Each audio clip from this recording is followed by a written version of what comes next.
Greg Taylor here, talking about high pressure gas pipe sizing from HVAC Training Academy.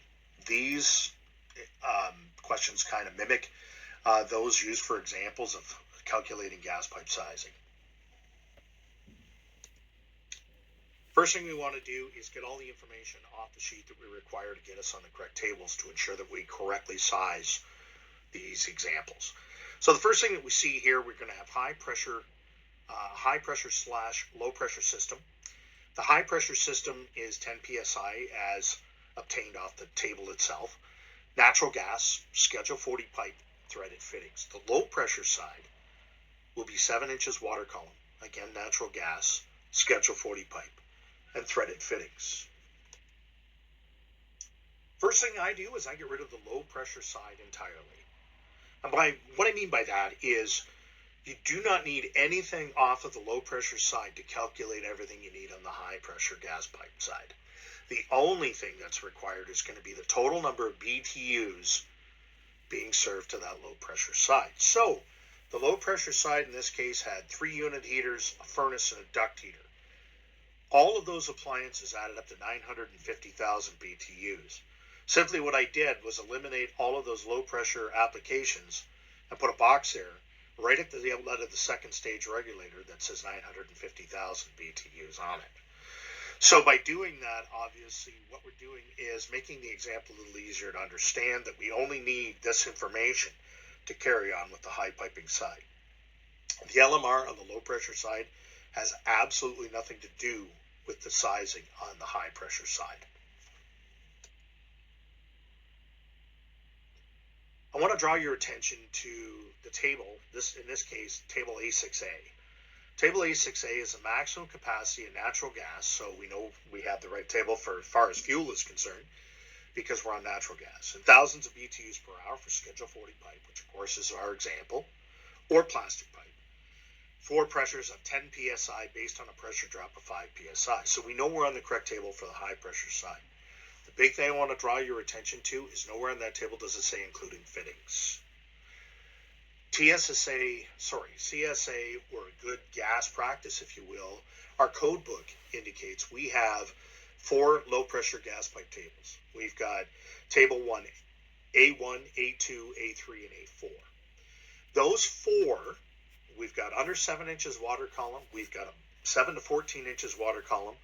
We have 2 psi based on a 1 pound pressure drop and 2 psi based on a 1.5 pound pressure drop. Those 4 all have including fittings built right into their table values. So what they've done is derated the table values by 20% to include what they call a reasonable number of fittings.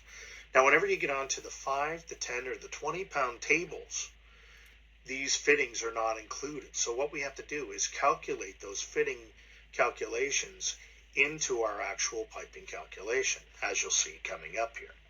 So I just wanted to draw your attention to it based on if you're on the 5, the 10, or the 20 pound applications or tables that you're using, fittings are not included in those calculations. Next thing I do is go ahead and calculate the longest measured run. In this case, A, B, C, and D, down to the lower set of boilers there. And between those 4 measurements that I have 140 feet of measured run. Because your table on A6A, if you look on your code book, that table has values between 125 and 150. Whenever we're in between table values, we always go to the next longest size. So even if we had 127 feet of measure, we're going to 150. Okay? As soon as you cross 125, you got to go to the next highest. So we would go to 150. So we're going to do 150 is what we call a trial. I can explain the trial here in a second. What we have to figure out is okay, the line, or if you will, the actual longest measured run and all the fittings in that longest measured run, the gas flows through. You can see that the one up at the top here, the T that I've got the arrow pointing to, goes out toward that low pressure side, and that is going to be where gas flows straight through that T. Next is going to be the T that flows out to the middle set of boilers, and again, gas is going to flow straight through that T as well. The final fitting that we're going to have on our high pressure side and our longest measured run is going to be down here at the bottom. That's going to be an elbow. Now, those 2 T's that I just pointed out to you are not going to count because the longest measured run flows straight through those T's. They would count if the longest measured run turned in direction through one of those T's. But because the longest measured run flows straight through those T's, they don't count in our calculation. So the only thing we're really going to be worried about here is going to be that elbow down at the bottom itself. So as we continue on and knowing that we've got our two boilers down at the bottom that are 5 million apiece for a total of 10 million BTUs that are going to be going through pipe C, pipe D, and this elbow that we're talking about. Now when we go on to our table A6A and we go to our 150-foot code zone, we're looking for a number of 10 million or higher. If you look, you'll see that there's 12,607 listed on the table. That's 12,607,000 BTUs. If you look up at the top of that, you're going to see that's in the inch and a half. So that means that pipe C and D are going to be inch and a half in diameter. And that's basically what this indicates here. We did the trial. We know that they're inch and a half threaded 90s onto 2 inch and a half threaded pipes C and D at that point. So now what we're going to do is we're going to go ahead, we're going to go to table A16, and you're going to see on table A16, we're going to look at the fitting at that point, the equivalent straight line length of these fittings. And if you come down to an inch and a half threaded 90, you're going to see that there's a value there on the table of 4.02. On the next slide, I'll actually show you that, and it's highlighted for you to be able to see. But because we have 4.02 feet, and we had a measured run of 140 feet, our total is going to be 144.02 feet. Because we're still under the 150-foot code zone that we started out as our trial, we're good to go, meaning that we can use the 150-foot code zone for the rest of the example. We're good to go. If I told you that that measurement was 148 feet, we had to add in that elbow with 4.02 feet, that would send us over that code zone of 150. We'd then have to go back and recalculate everything at 175-foot code zone. So hopefully you understand what we're going to do is we're going to do that trial, and then we're going to add on those fittings that could be included in that longest measured run, and if we go above that original code zone that we used, we have to go back and redo it using the next highest code zone. In this case, because we're still under 150 feet, we're able to use that code zone. So you can see here, I've got the inch and a half threaded 90 highlighted there at 4.02 feet, and that's the only fitting that we're going to have to worry about in our calculation. So now we know we've got the 144.02. We're going to use 150-foot code zone. Total load in this case, we have 5 million BTU boilers, which is 20 million BTUs, and we have to add in the 950,000 BTUs from the low pressure appliance for a total there of 20,950,000 BTUs. So we talked about the fact both pipe C and pipe D are going to carry 10,000 BTUs. So obviously we can see inch and a half pipe is going to have a capacity of 12,607,000 BTUs, or it could be expressed as 12,607 CFH, which is really the same as BTUs with the 3 zeros cut off the end of it. So C and D are going to be inch and a half. E is also going to have to carry 10 million BTUs, so again, it's going to be an inch and a half pipe as well. So C, D, and E are all going to be inch and a half in diameter. B has to carry 20 million BTUs because it carries both the 10 million BTUs from the upper set of boilers, the 10 million from the lower set of boilers.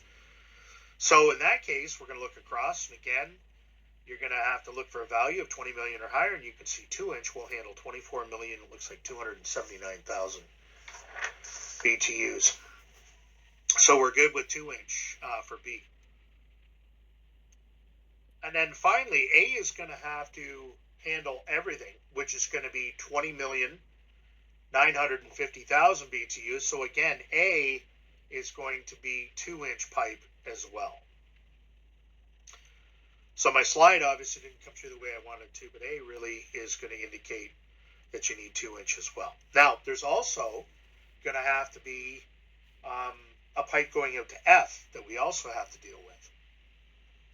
F is going to be 950,000 BTUs. If you look across 150 feet, A half-inch pipe will handle 1,040,000 BTUs. So F is going to be half-inch for that pipe, which is going to finish off the low-pressure example. Or sorry, the high-pressure example. Now we're going to go on to the low-pressure.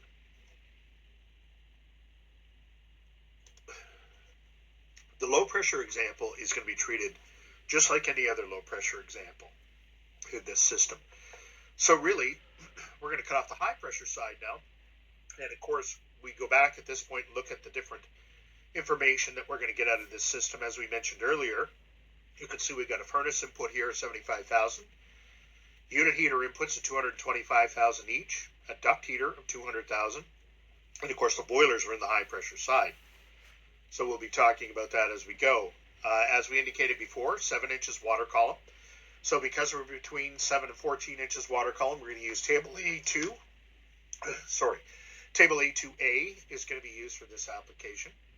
And when we go on to table A2A, you're going to see at that point, we're going to talk about the fact that with the fittings and the actual, including fittings being indicated on the table itself.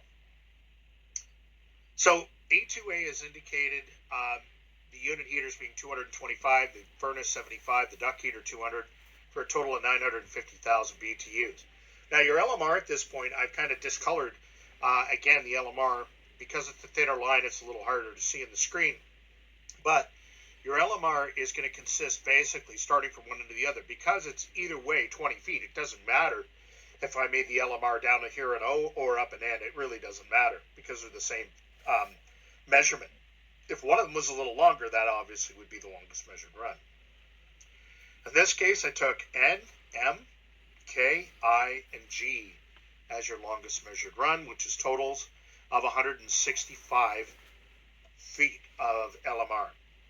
The code zone that we're going to use, because there isn't anything for 165, we're going to go up to 175 foot code zone, and that's what we're going to use for the rest of the example. So when we go on to that, as far as the code zone is concerned, and again, looking at the different examples of what we can do there, we're going to start off first by looking at the unit heater itself, or the unit heaters, you could say.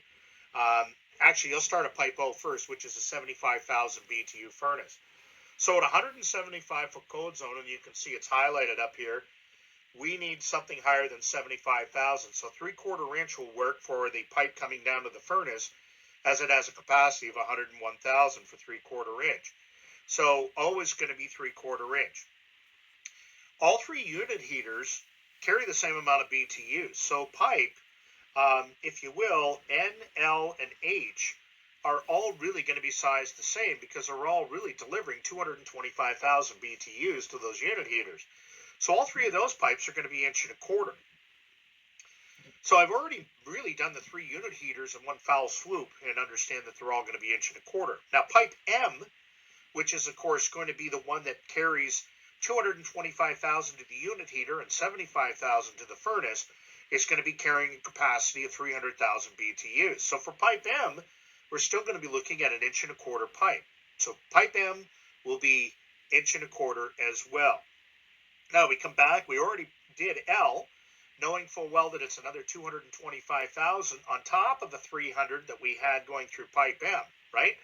So when we look at pipe K, the amount of BTUs pipe K has to be able to handle is going to be what? 525,000 BTUs.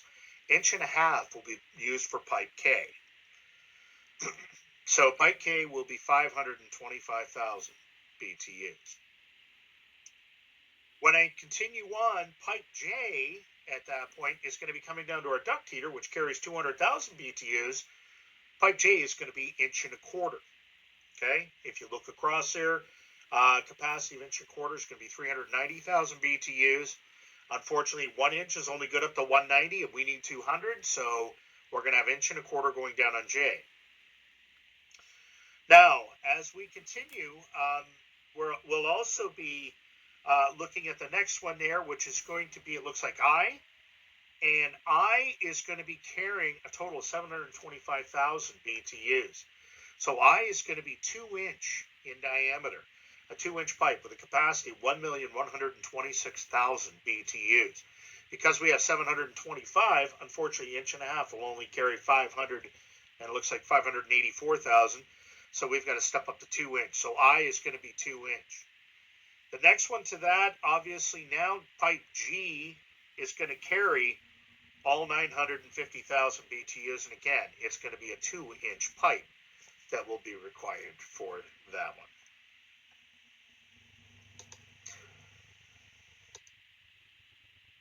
The next one, which I have here, the last slide, really indicates what I did was put all of the correct pipe sizes right beside the dimension of each pipe.